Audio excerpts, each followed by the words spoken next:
hundreds of people out there. You wouldn't get this in Leicester Square, would you? No. It's been pretty extra special here tonight. So I was pretty shocked at the it hit me. It was a big wave when I got out of the car, and it was pretty. It was a lot of noise.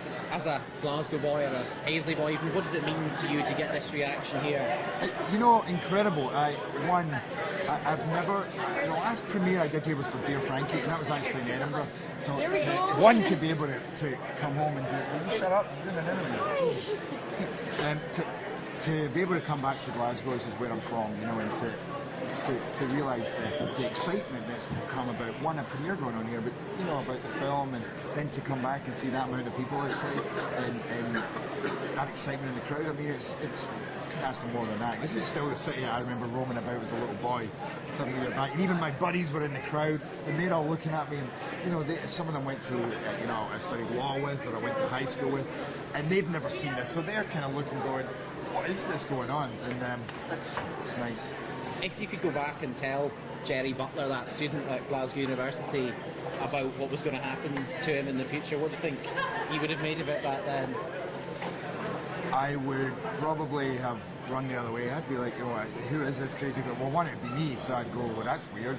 This is how I'm going to look in 20 years' time. But I wouldn't have believed it. I wouldn't have believed a word of it, and would have thought that the person telling me this was off his rocker. This film, your character Clyde, a good Glasgow reference there as well. A lot of people watch this film and not really know what to make of him. And that's a good thing. I think that sometimes you go along this formulaic route where you go, okay, well, this is where, this is the good guy and this is the bad guy. And I don't think we really have your typical definitions of what a hero is and what a villain is in this movie, because, despite the fact that my character does some pretty scary and horrific things, he's motivated in a way that we all would understand. His family are murdered, and he never asked for that. So you kind of back him to a certain extent, and some people keep going with that, and some people at a certain point cut off when he goes too far. And it's the same with Jamie Foxx's character, who is, in some ways you would expect the typical hero or protagonist, but he's not the perfect guy either, and some people are left not having any love for him even as he went through in the story. And so I like that, stories that are not just black and white, there's a lot of texture and colour.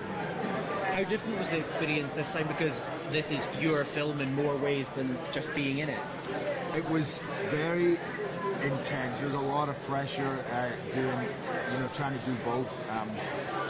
And I was working on it for 2 years before we came to start filming, and it wasn't a problem-free movie, and that made it all the more delicious when we got through it and to see it all come together. And but it was amazing as well to have such input, not just as an actor but also as a producer, to be able to choose the locations, to decide what we were going to cut, what we were going to beef up, and who we were going to choose as the director, and all of these things. You felt very creatively involved, and that was kind of great. Was that your mum on the red carpet with you tonight? Yes. She's going to have some great stories to tell her friends for us, isn't she? Yeah, she already has a few, good and bad.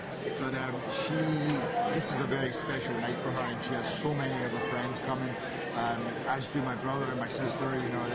Literally between them, they have 70 friends coming, and family as well. So it's a lot. Everyone in Glasgow is going to say they're your friend now after tonight. It's amazing. I saw you about a month ago eating a deep-fried Mars bar on American TV.